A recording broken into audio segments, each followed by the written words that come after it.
Hey guys, before we get into this week's announcements, I'm just going to throw an extra one up here, and I hope you'll forgive me because it's important. I want to talk to you about a Marine named Sergeant Simon R. Litkey. And Sergeant Litkey served with Echo Company, 2nd Battalion, 4th Marines. He served bravely. Amongst his peers, he was recognized as being one of the best. And these are some of his words. He said, "Remember this, there is nothing in nature that respects weakness. Stay strong. Hard times are here and more are coming." And though Sergeant Litkey served honorably, he served with bravery and with distinction, many people didn't know that Sergeant Litkey was fighting his own battles. And on a day in the year 2015, long after he fired his last shot, he took his own life. And I don't talk much about suicide here on this podcast because this podcast is about life. But I want to tell you about an organization that is helping veterans to truly live, and that's Save the Brave. They're an awesome organization. I had one of the founders and one of the board members on last week, Nick Velez. He is the founder of Save the Brave. He's also the owner of Bastard's Canteen. And Major Scott Using, who is the author of Echo and Ramadi, and who detailed his Marines' actions in the Battle of Ramadi in 2006. They're hosting a golf tournament. It's going to be on Friday, October 4th, 2019 in Temecula, California at the Temecula Creek Inn. Now, I don't play golf. I probably am awful at golf, but I'm going to be there and I'm going to be playing. So if you guys are interested in this, you can get tickets or you can send your support. It's up at savethebrave.org/events. That's savethebrave.org/events. And I'll have a link to this up on the show notes. All right. Really important. Again, I'm sorry for the interruption, but let's get into this week's announcements in this week's episode. Hey guys, before we get into this episode of the Warrior Soul podcast, I just want to say that you've probably heard me talking about the Warriors Obituary Society. It's a new group that's going to empower men to live their absolute best lives worthy of epic obituaries. And I'm not going to bother you with a long announcement about it now, but I am going to cover it after the show. So once this production is finished, just stick around if you want to learn a little bit more about what we've got going on. The Warrior Soul podcast is written, produced, and edited by me, Chris Albert. Our mission is to provide tools, tactics, strategies, and ideas to U.S. military veterans and anybody else willing to listen to help them to navigate toward living their absolute best lives. If you find these episodes helpful, please share them out with somebody that you know of that can use them. And if you really like the podcast, please also head over to iTunes and write us a written rating and a review. It really helps us to spread word about the show, and it really helps to get these tools in the hands of others who really need them. This podcast is sponsored by F-Bomb Nutrition. They make awesome, delicious packets of macadamia nut butters. They mix them up with chocolate, with sea salt, with pecan butter. They're absolutely delicious, and they also have a number of other fat-fueled snacks, like their meat sticks and their cheese crisps. They're amazing people who are sending boxes of this stuff out to the troops on the front lines, and they're offering 20% off to our listeners on their first orders. If you head over to www.dropinfbomb.com and use the code WarriorSoul at checkout, you'll get 20% off of that first order. And I'm going to keep the announcements short and sweet today. If you can, stick around to the end. I got a really special announcement about a brotherhood that we're creating here at Warrior Soul. So I hope you enjoy this episode. I hope you get a lot out of it. And without delay, let's get into it. This is Chris Albert, and I'm here to remind you of one thing. Someday, you're going to die. Now, that's not some morbid statement or scary idea. It's solid fact. Your time here on this earth is limited. And you need to be reminded of this as much as possible for one simple reason. To live your best life while you can. This is the Warrior Soul Podcast. All right, guys, this week I have a really special treat for you. His name is Mr. Craig Ballantyne, and Craig is somewhat of one of my idols. I started following him when I got into the fitness industry a long time ago. He coaches some of the top producers in the fitness industry. We're talking about guys like Bedros Keulian and Vince Del Monte, guys who've literally created empires for themselves. And Craig is one of these guys who helps people to create those types of empires. He's specifically had this kind of impact in the fitness industry, but also many other areas. He's also an author, a prolific author, not just in books, but also in blogs. He runs the blog Early to Rise, earlyrise.com. And Early to Rise is loaded with some amazing content. He's got some great articles up there about productivity, about seizing the day, about squeezing every single thing you can out of your day and doing so in a manner that really allows you to enjoy your life. And that's how I came across Craig in the first place. I was in this period when I became an entrepreneur that is very much like the period I was in when I was getting out of the military and what a lot of you were finding yourselves in. Basically, it's the curse of more freedom, having the ability to do what you want with your time. And what few people understand about those types of situations is that they can actually add up to a lot more stress and a lot more anxiety than if your day was completely structured out for you. And so Craig's insights over the years and through his book Unstoppable have given me a lot of tools that I've used to structure my day, to be able to get a whole lot done, and to do so in a manner that allows me to still live my life and to enjoy my life without anxiety. So I've got a lot of respect for Craig. If you guys have heard of him before, then you probably do too. If you haven't heard of him before, then you're definitely going to have loads of respect for him after this episode and after you get his book Unstoppable and check out the rest of his work. So with that, guys, I'm going to leave it at that, and let's get into this conversation with Mr. Craig Ballantyne, the author of Unstoppable and the Perfect Day Formula. Craig, welcome to the show, man. Hey, this can be a lot of fun. Really looking forward to this. Absolutely, absolutely. You know, before we hit record here, I was telling you, I read one of your articles about 5-6 years ago, just as I was getting going on my entrepreneurial journey. And it was an article on Early to Rise, and it was about a book called Daily Rituals. And I think it was just as you were starting this kind of exploration into creating the perfect day. And I have to say that article had a massive influence on me because I didn't know how to structure my day whatsoever, where to go, what to do, or anything like that.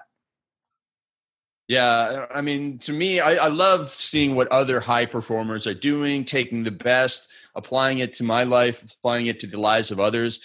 And I really have done a deep dive in the last, I would say 12 years now. It was really like 2006, 2007 when I started going and figuring things out for myself because I was struggling back then. And now I've been able to help, so many great people like yourself.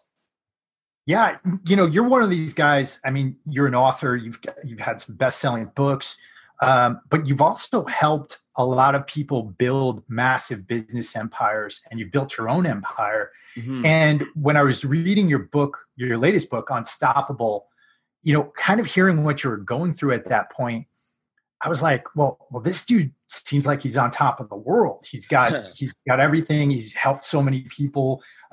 He's friends with such amazing people, lives in amazing places. How could this guy be dealing with that kind of anxiety? Well, I did deal with it. I fortunately don't deal with it anymore. But, in 2006, when I was a struggling personal trainer, starting to get some success on the internet with my fitness programs, that's when I had the problems. And it was because I was living with no boundaries and drinking too much and working too much and stuck in my own head. Today, I'm the opposite of that. Now, nobody's life is perfect. There's definitely still some ups and downs. And I get a little bit frustrated, and then I realize, okay, you know what? You're frustrated because you're thinking about yourself, and you're not helping other people, and you're not asking for help. And so I'm quick to get out of things. Whereas when I was younger, I would have stuck in that, phase for a long time, and then also whether self-medicated with alcohol or just tried to distract myself with it. And that would have made things worse. So now I'm much better, and I am kind of on top of the world. And life's not perfect, but I'm very, very happy where I am. And I had to go through a lot of unfortunate stuff in order to get here, though. So anybody listening, it doesn't matter what position you are in life. Just want to know that there's definitely light at the end of the tunnel. And also, even if life is great, life can always get better. Absolutely, absolutely, and that's a big theme I saw, particularly at the beginning of the book Unstoppable, where you had basically the curse of freedom, right? So you were able to work for yourself, which is the dream. Everybody wants to work for themselves. Yeah. They want to work in their home. And you got to the point where you were just starting to not have to take on personal training clients, and you were doing most of your stuff online. But that's where the problem started, right? Yeah, everybody says they want freedom, but if you say, okay, you can go and do whatever you want, first of all, people don't know what to do. They're like, well, I've got all these things that I can do, and they're paralyzed by choice, which is something. And then there's no boundaries. And so I can go and eat as much as I want. I can drink as much as I want. I can sleep in. I can do all this stuff. But yeah, I kind of got to do a little bit of work, and I guess I can work whenever I want.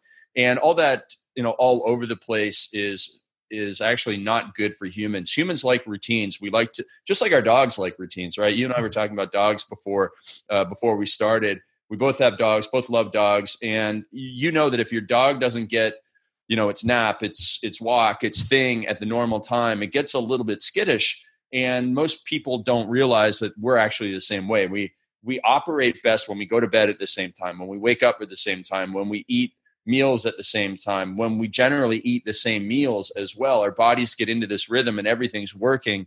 And it's when we get off track, when we go on vacation, right? And we eat whatever we want, we come back and we get sick. Oh my goodness. That's the worst thing, right? And it's because we get way out of whack with our life. And we thought, oh, this is the ultimate freedom. I can go on vacation, do whatever I want. And we actually pay the price. So in the book, I talk a little about structure equals freedom. And it was funny that I came out with that book right around the same time Jocko's book came out, Jocko Willink, and he has, discipline equals freedom. And, I had never heard of Jocko until like a year after my book came out. So it wasn't like I stole it from him. I really actually got the idea from Stoic philosophy and, guys who were writing thousands and thousands of years ago. And I'm sure that there was some influence there for Jocko too. So we both agree, though, that when you have that in place, when you have the boundaries, then you'll have true freedom. Absolutely. And I think those ideas that have stood the test of time through thousands of years, those are the ideas that we really need to start looking at first when we feel lost, because, there's new ideas born every day. And I think that a lot of times if we lose our way, it's because we've lost wisdom. And what you say there in your book, there's absolute wisdom in that. The more structured you are, the more freedom you have to do the things you want. Yeah, definitely. And I think that almost everything we need to know has been figured out before. And the wisdom of the ancients is absolutely incredible. And that's why most of the books I read are old books because, you can get caught in these shiny objects if you read too much new stuff. And most of the new stuff is still, referring to the old people anyways. So go to the source, I say, and, Tao Te Ching and Epictetus's discourses and letters from Seneca and all these things really have given me the wisdom to separate myself from that anxiety and figure out what matters in life and focus on it. 100%, 100%. Now, you're also legendary for having a very, very disciplined schedule. And I've read stories about you being at conferences in like Las Vegas, going to bed at 8 p.m. and then making sure you're up for your magic hour at 3:57 a.m. Can you talk about that a little bit? What's that like, being at a conference and, saying, hey guys, I'm going to cut out right now. I got to be ready for tomorrow. Man, I'm the kind of person who I really don't care what other people think. So it's very easy for me. And, if someone else was in that situation, you just have to, first of all, you have to plan in advance. You have to go, okay, listen, I'm going to Vegas for this seminar, or I'm going for whatever it is you're going for. And you have to go and say, okay, here's how the day is going to go. And I'm going to live by this plan, and I'm going to stick to it. I'm going to make a commitment to stick to it. Now, if you're on holiday, you might say, hey, listen, I'm going to stay up a little bit later, but I'm not going to overdo it on this thing and this thing. I'm not going to overdo it on drinks. I'm going to enjoy myself, have an amazing time, but I'm just not going to go crazy. And, people can bug me. You're going to get peer pressure for sure, even no matter what age you are. And you just have to be strong enough to overcome it. And you get better at overcoming the peer pressure with practice and time. It's not something that's super easy, but you need to commit to it and believe in yourself and believe in your principles and your values and your vision. And I knew that, hey, listen, staying up a couple extra hours in Vegas, rarely does that lead to anything good happening. And so I was like, okay, listen, I've had a great day. I've spent a lot of time with people. I spent 12 hours with, this group of people. It doesn't need to be 14 hours with this group of people. I need to do some other things. I have other projects and other deadlines. I have to focus on them. I'm actually at a work event anyways. So it shouldn't be, irregular for someone to focus on work when they're at a work event. So I make the most of my time, that's for sure, but I just do it in the hours that I need to. Now, one thing I want to mention here is, as you know, most of our audience is combat veterans of the U.S. Army and the U.S. Marine Corps, men and women who lived pretty disciplined lives while they were in. A lot of people have this idea that the military is kind of constraining, but in my experience as a U.S. Marine, it was actually one of the most free points in my life because I was focused on my job. I knew exactly what I had to do. My day was structured. I didn't even really have to worry about what I was going to wear. Of course, my uniform had to be neat. That's like the Mark Zuckerberg, right? He wears the gray T-shirt. Exactly. He just has a million T-shirts, same size, same style, same color, and he doesn't have to worry about it. And I think what a lot of these young people who might still be in, what they aren't realizing is how lucky they are right now to be learning these things. And I think one of the big mistakes they make when they get out is that they're like, oh, I'm free. I get to go do what I want. I can sit on my couch and drink beer and eat Haagen-Dazs till 2 a.m. But there's a lot of them also suffering, and they're suffering from anxiety. They're dealing with insomnia. They're dealing with depression, and that schedule's not helping them out.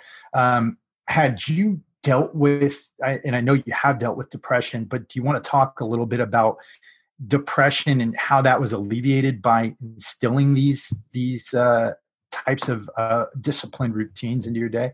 Yeah, well, I'm not an expert in depression. I think depression is a much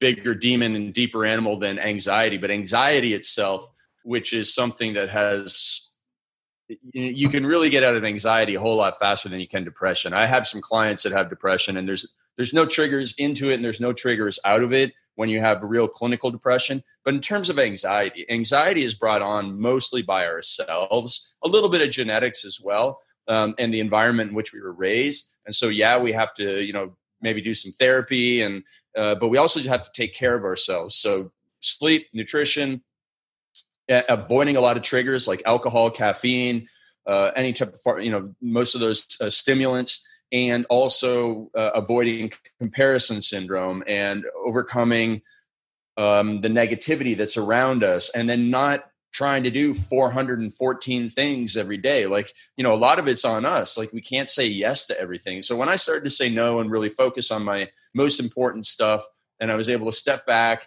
and learn how to breathe properly, because that was really important, overcoming the anxiety, controlling your nervous system. There's a lot of physiological stuff that goes into anxiety that you can control, whereas on depression, you really can't. It's a lot of brain chemicals. And I don't think that there's a lot, for anxiety, I was able to do it absolutely no pharmaceuticals or medications, and I think most people probably can. Whereas with clinical depression, I think you're probably going to need some pharmaceuticals, on a judicious basis and not overdoing things. But it's really getting the structure into your life that's going to help you overcome that anxiety, saying no, sticking to your values and your vision, knowing what matters and what doesn't, and having the courage and strength to say, no, I cannot do that, or I will not do that because that does not serve me. And I know that kind of sounds selfish, but if you go overboard and get an anxiety attack because you're doing too much stuff, you're staying up too many hours, and you're socializing way too late, and then trying to get up and serve people all day long, you're going to pay the price eventually, as I did, and I don't want others to do the same. That's one thing I really liked about your book, is that everything that was in there were things that people could begin implementing right then and there. You just mentioned comparison syndrome. And there's a situation in the book you mentioned. You mentor some very successful people. One of them being Vince Del Monte. He sent you an email, and he said he was killing it with his latest program. Yeah. And then all of a sudden, you were like, "Oh man, why is he doing that? I should be the one with the killer program." Right? Yeah. I'm older than him. So therefore I should be more successful, as if that matters. Right. And also, like, he was a coaching client of mine, and I was envious of him.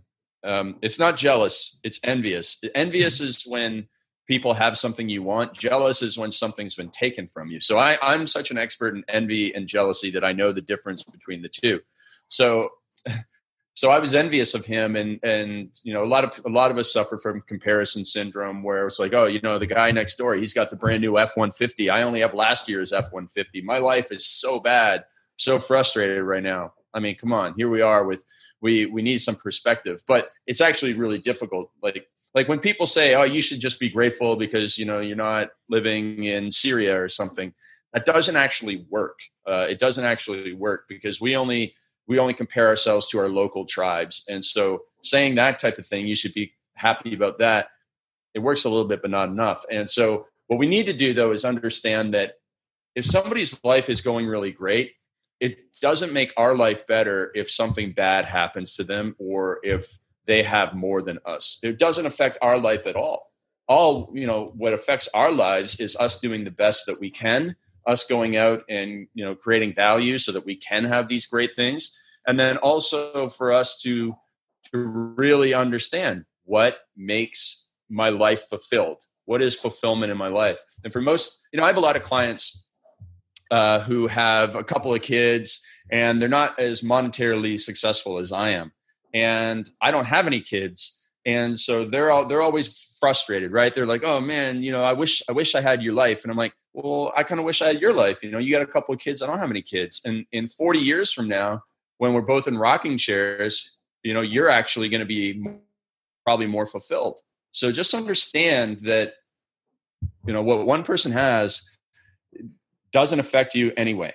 No way at all. And the other thing to understand is that you may only see what they have superficially. You don't see all the problems that they have. And I have worked with thousands of people as a personal trainer and as a business coach. And I have seen some of the most successful people also been some of the most tormented people, what they're going through. Some business owners who make a lot of money are locked into a business, especially public companies, CEOs of public companies that I work with.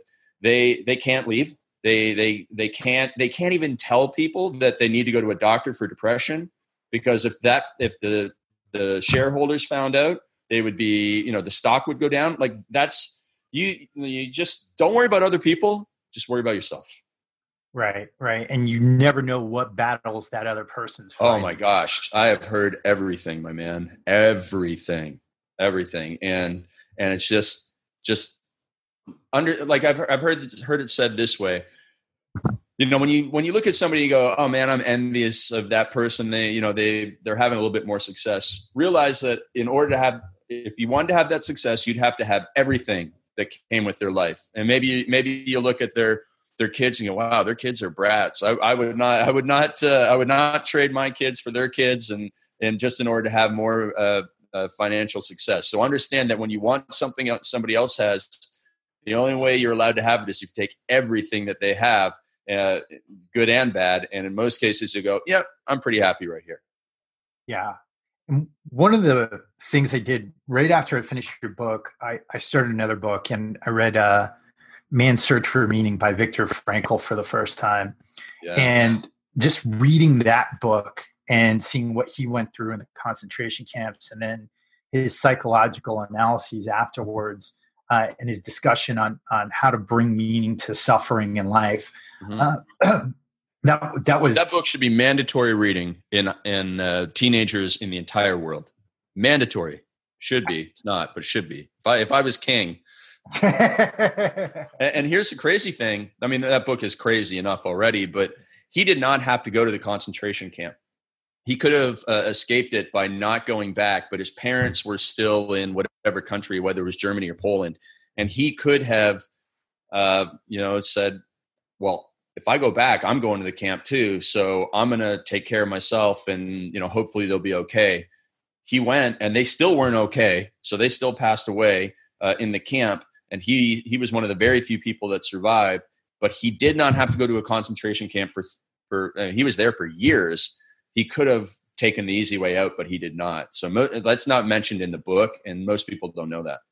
Right. And he had opportunities to escape that he didn't take because he wanted to look after his patients, which was another crazy thing. Yeah. So that's a huge thing, just bringing meaning to the suffering and finding what you're going to suffer for. Like all of us. Yeah, I understand that the suffering is making you stronger and it's leading to something in the future. And I have a little rule that I live by, that it will all be over soon. And this is both for the bad. The bad stuff will be over soon, whether you're going through a divorce, whether, there's been a death in the family. Listen, we're all going to come out of this and there will be better days ahead. But also on the flip side, when you're going through great times, remember that those will all be over soon too. Everybody goes through ups and downs. And so you got to really cherish the good times and not waste them. And so always remember that, those are great words to live by. It will all be over soon, both good times and bad. 100%.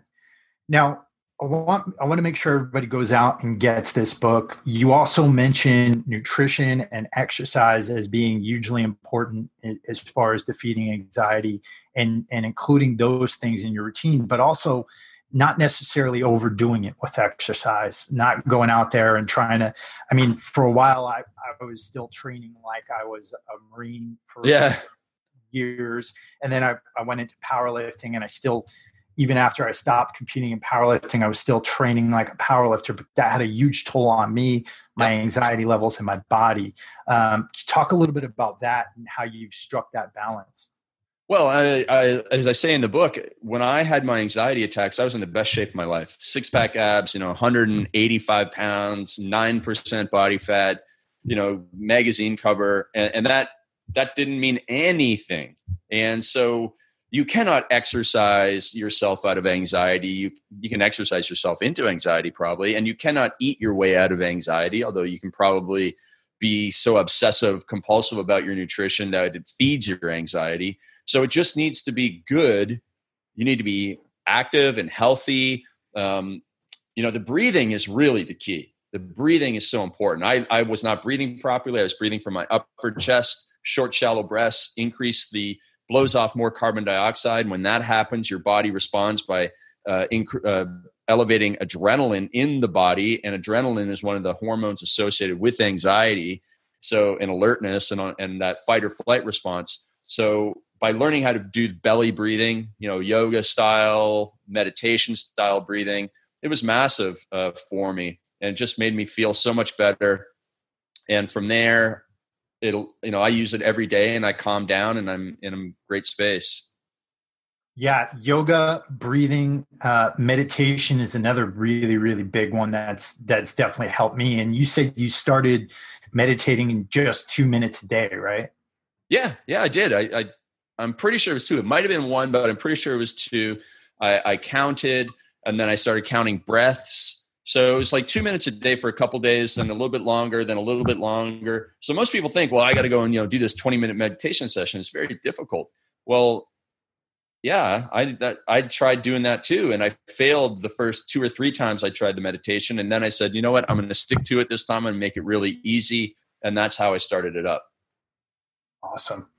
And, just one more question, because I want to make sure that you get over to your next meeting. But the big thing I wanted to ask you here is, we got a lot of guys out there who they're trying to figure out what they're going to do after their Marine Corps, after Sure. their Army experience, right? And we live in this kind of crazy world right now where it's not just go to college, get a degree, you're going to get a job for the rest of your life, and that job's going to be satisfying. There's a huge world of business out there. You've been able to build your own empire. What's your advice for some of these younger people in their 20s who are trying to figure this stuff out, trying to figure out where they're going to go, trying to figure out what that next big adventure is going to be?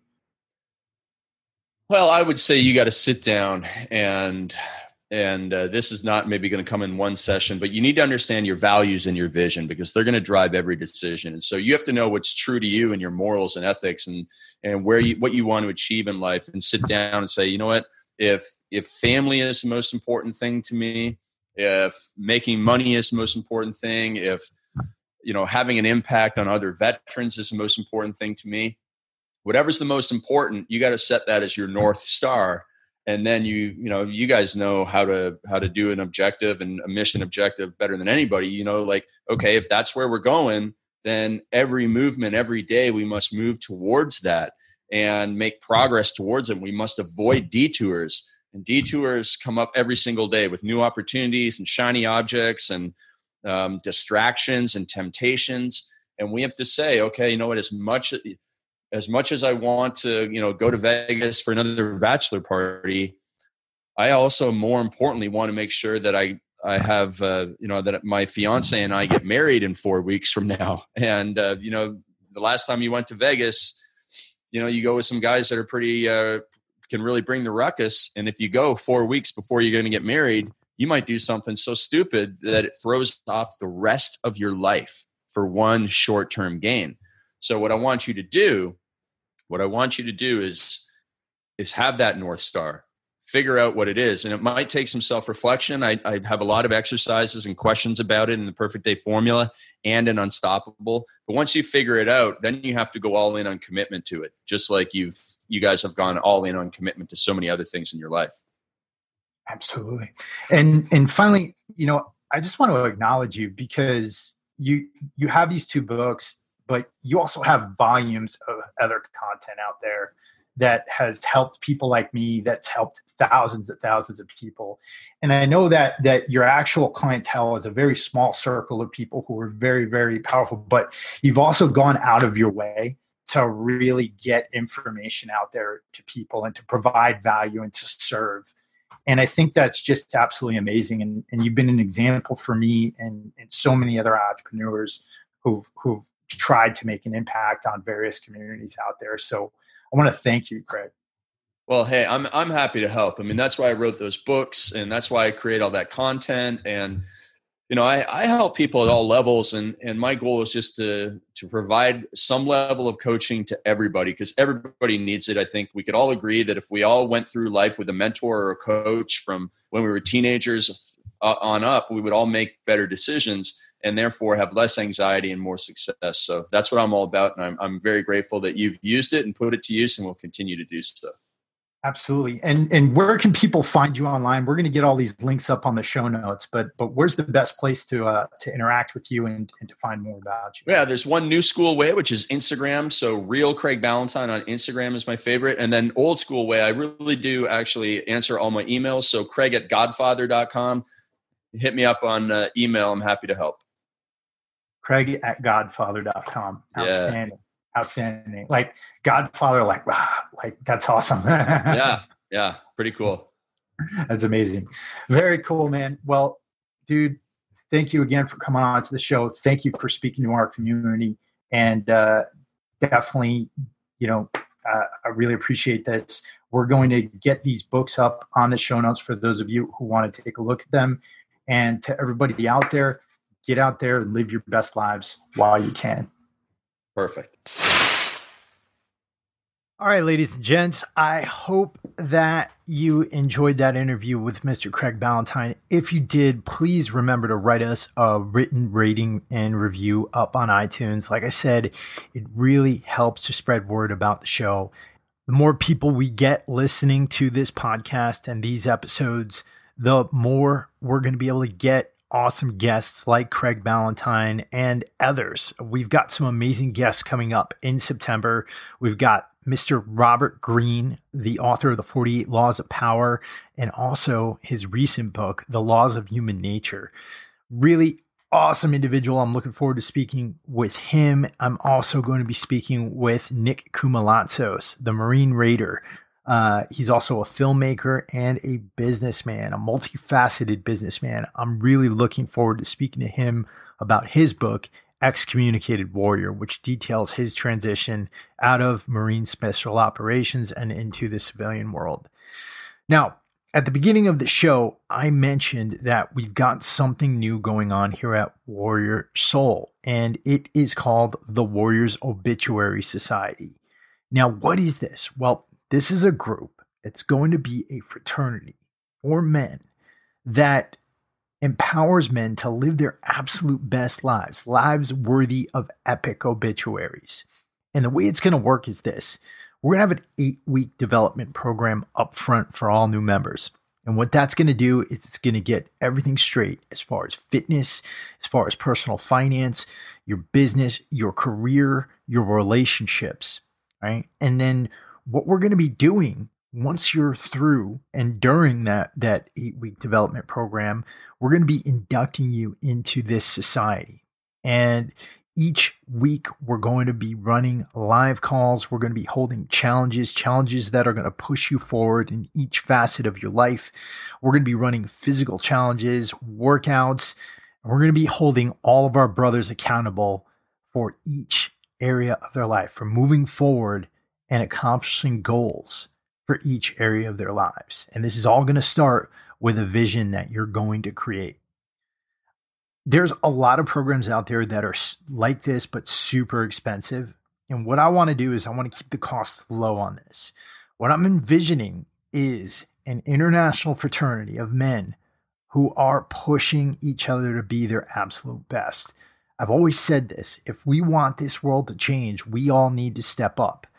And that means that those of us here in the veteran community and those of us who are civilians, who are looking to push forward, who have a vision for what this country and what the world should be like, well, we need to step up. We need to take charge of our own lives, and we need to make stuff happen and put ourselves into position to make things happen.